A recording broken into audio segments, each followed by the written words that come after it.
Assalamualaikum warahmatullahi wabarakatuh.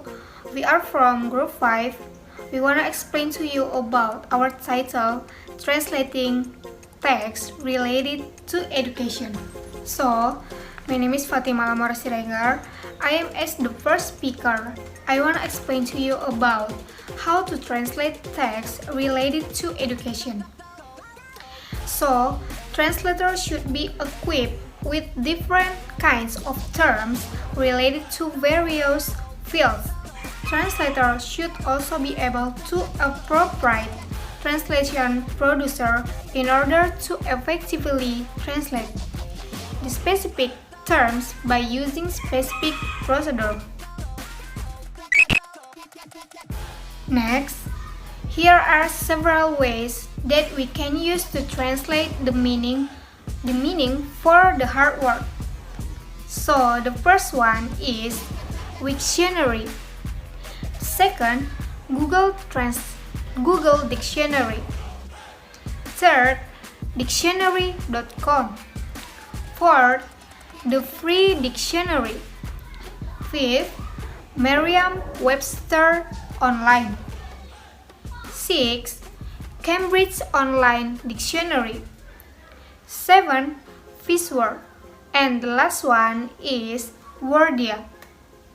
So thank you. Assalamualaikum warahmatullahi wabarakatuh. My name is Ikrimah Abdenisa, and here I want to explain to you about general education terms. So guys, as we know, to become a good or a great translator, we have to have a lot of new vocabulary or glossarium that might be difficult to translate. So here are some difficult words related to education, so I will mention it. Guys, the first one, the RDRA or Development Reading Assessment. It's a tool teacher used to assess and record kindergarten to third grade student reading development. The second one, they are dropout. It means that a student that leave high school before graduating. Next, there are dual credit. Is a course or program where high school students can earn both high school and college credits for the same course. Next, there are prerequisite. Prerequisite is a course that must be completed before a student is allowed to register for a more advanced course. So guys, next there are quorum. Quorum is the minimum number of a member of a group required to be present at the meeting in order to make decisions for an organization. Next, there are sign language.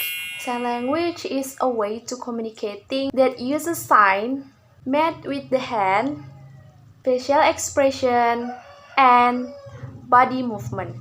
Next, there are thematic units. Is a unit study that use specific themes. Sometimes, thematic units include all core subject area.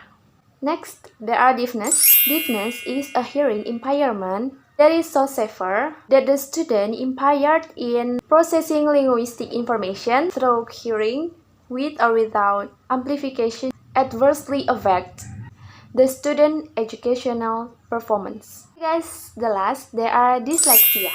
Dyslexia is a language-based disability that affects both oral and written language. Okay guys, that's all about a difficult word related to education and that might be difficult to translate it. So that's all for me. Thank you. Assalamualaikum warahmatullahi wabarakatuh. Assalamualaikum warahmatullahi wabarakatuh. Hello, I'm Rizky Haryanti from Group 5. I would like to tell you about translation procedure. Guys, as we know, translation subject is the important thing in English major. So, as a student in English major, we have to know about this subject. We have to know about translation procedure. So, let's follow me because I will tell you about this topic. Guys, as in the last semester, we have talked about translation. Do you still remember the definition of translation? Yeah, translation is activity to change one language to another language. So from that definition, what is the definition of translation procedure? Yeah, translation procedure is the step, is the rule that we use when we translate the source language to the target language. So we need this step, guys, when we do translation activity.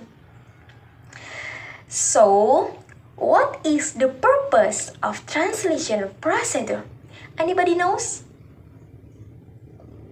Yeah, the purpose of translation procedure is reproduce the various kind of text. So, when we do the translation procedure, we will get so many kind of text, so many kind of language. Maybe in Bahasa, maybe in French language, maybe in Japan language. So guys, what is the part of translation procedure? Who have read our book, chapter 5? Yeah, the first one is naturalization. Naturalization is change the source language word into its pronunciation or adding a new affix to foreign term. So the example is deserter in English and deserter in Bahasa.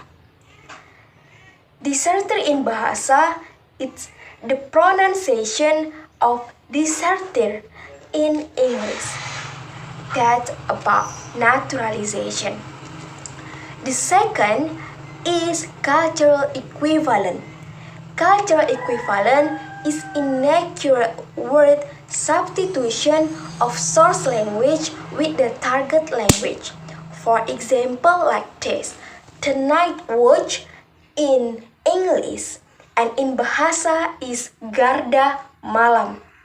Watch, as we know, is menonton in Bahasa or memperhatikan, but here watch is garda, that we call inaccurate word of source language with the target language. Third, functional equivalent. Functional equivalent is use more neutral word or add a new specific term.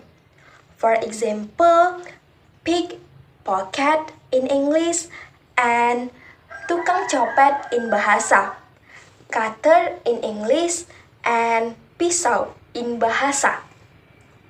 So, when we translate the cultural word, better we use functional equivalent because the result will accurate. Fourth, descriptive equivalent. Descriptive equivalent, when we search a word in tools translation, we don't get the meaning, but we get the definition. For example, like this: destroyer. We search in tools translation, tap, tap, tap, tap, tap. And the result, that's not the meaning, but the definition. Destroyer is kuda perang, blah, blah, blah, blah, blah, blah. Next, synonym.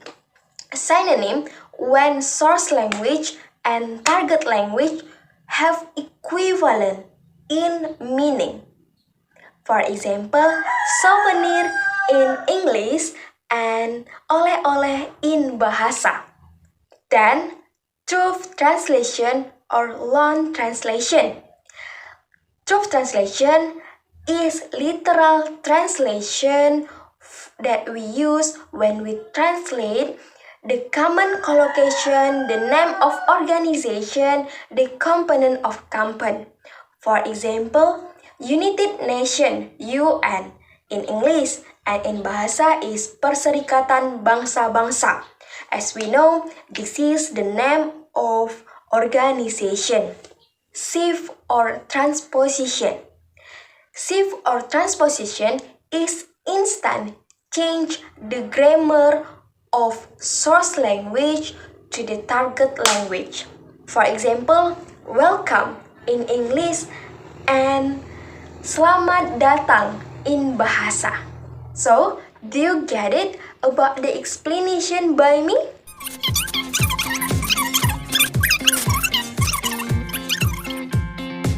Assalamualaikum warahmatullahi wabarakatuh.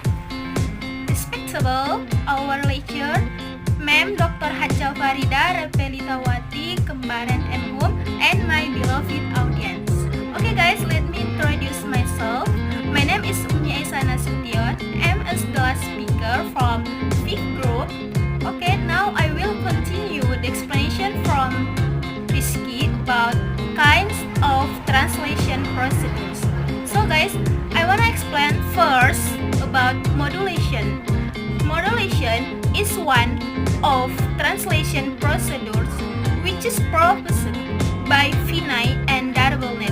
So, what is modulation?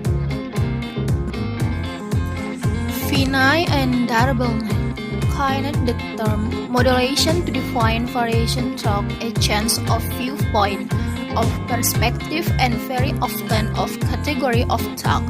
Modulation is a transposition that results in different points of view in TL. It is used because the translator focuses on the point of view of a source language sentence. Therefore, absolutely, there will be modulation in terms of meaning structure. Okay guys, this is the example of modulation. In source language, it also assists whether the operation is profitable and whether costs are adequately covered. But in TL or target language, di sini juga dinilai apakah operasi menguntungkan dan apakah biaya cukup tertutup. Okay, the data indicates that there is changing in form. The word assist is a transitive verb. It means that it needs an object. Moreover, the existence of inflectional bound morpheme s. As we see, this is s. At the end of the word proves that the word is appropriately occurring in the sentence pattern, in particular active sentence pattern. It is different from the sentence pattern in target language. The word formation dinilai indicates that the object of the sentence is the main focus. In addition, the existence of the prefix d, as we see, d,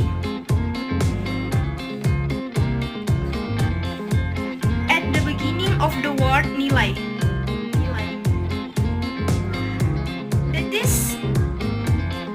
There's this passive construction in Indonesian signs. Prefix d means that something undergone by the object of the verb dinilai. Okay, this concept goes with the Cairns in he say that the prefix d in Indonesian is indicating that the object is the main topic of the sentence. Okay? But moreover, modulation as a type of translation procedure proposed by Vinay and Darvelnet is relying on the point of view of SL, source language, and TL, target language. The sentence construction. It also assess whether the operation is profitable and whether costs are adequately covered. Means that assessing of the company's operation and costs are the topic of the sentence. Okay guys, let me see the example of modulation. Next of kinds of translation procedure is result-based translation.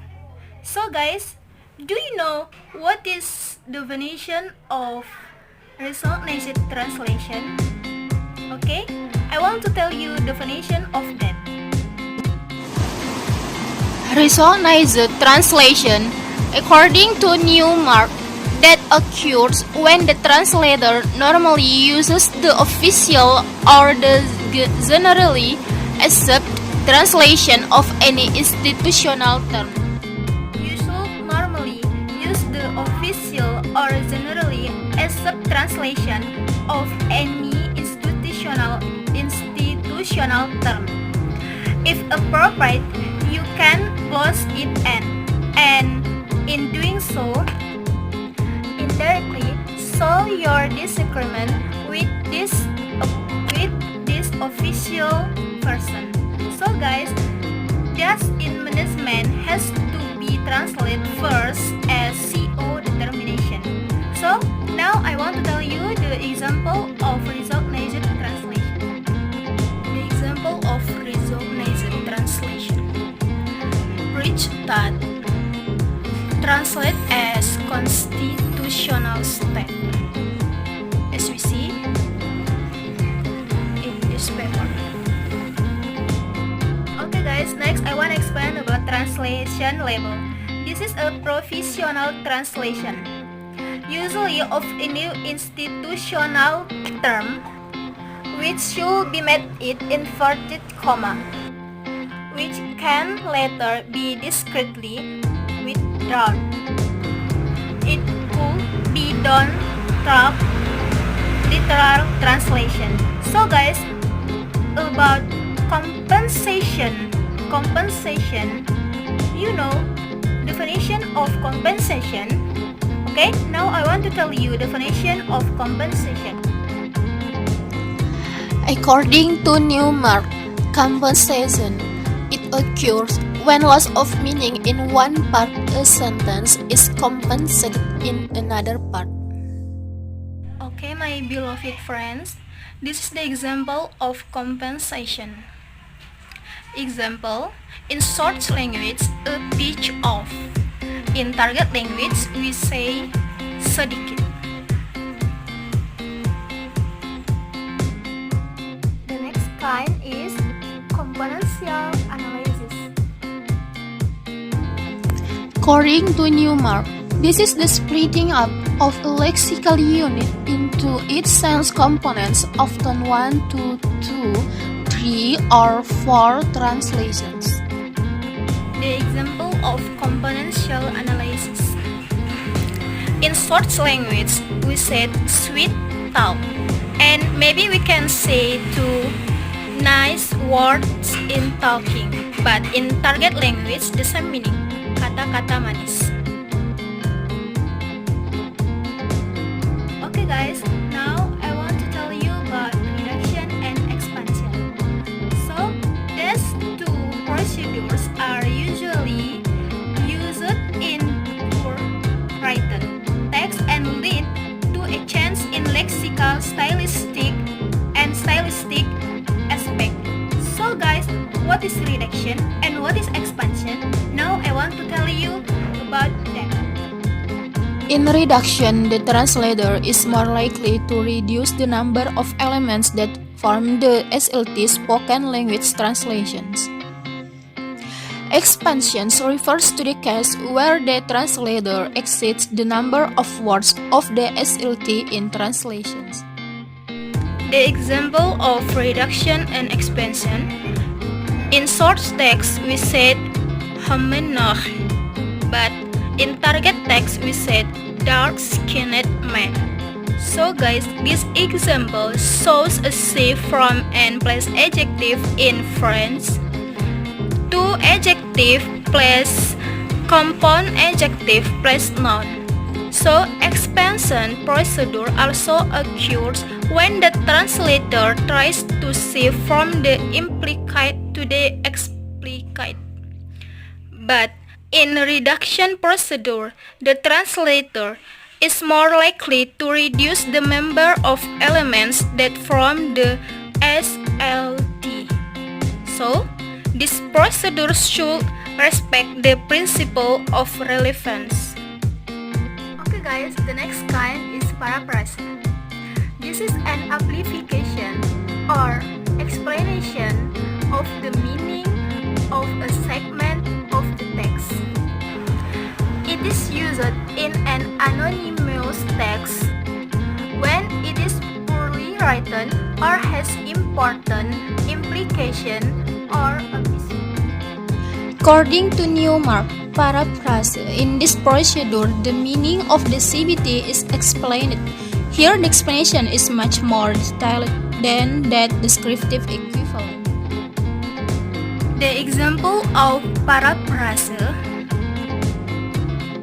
Okay guys, this in short language, numerophobia, fear of numbers, is an irrational fear because we deal with numbers every day of our lives, from telling the time, measuring stuff, credit cards, money, among other things. In target language, ketakutan terhadap angka merupakan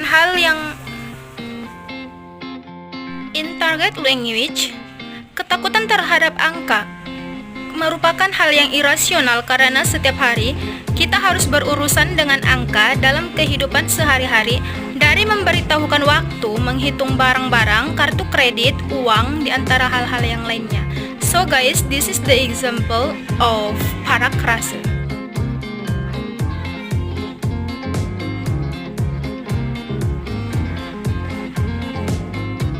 Okay guys, next I want to explain about other procedures. Finite and durable net also give two. First, equivalence, and the second one is adaptation. So, what is equivalence and what is adaptation? Now I want to tell you about equivalence and adaptation in other procedures. Equivalent, this term is used to refer to cases where language describe the same situation by different stylistic or structural means. Adaptation is used in those cases where the type of situation being referred to by the SL or source language message is unknown in the TL target language count. Okay guys, this is the example of other procedures. First, equivalent. In source language, an interjection O. But in TL target language, we said adu or au. And the second one, SL, English idiom, don't cry over spoiled milk. In target language, nasi sudah menjadi bubur. And the second of other procedures is adaptation. In source language, we said take a bath, but in target language, we said mandi.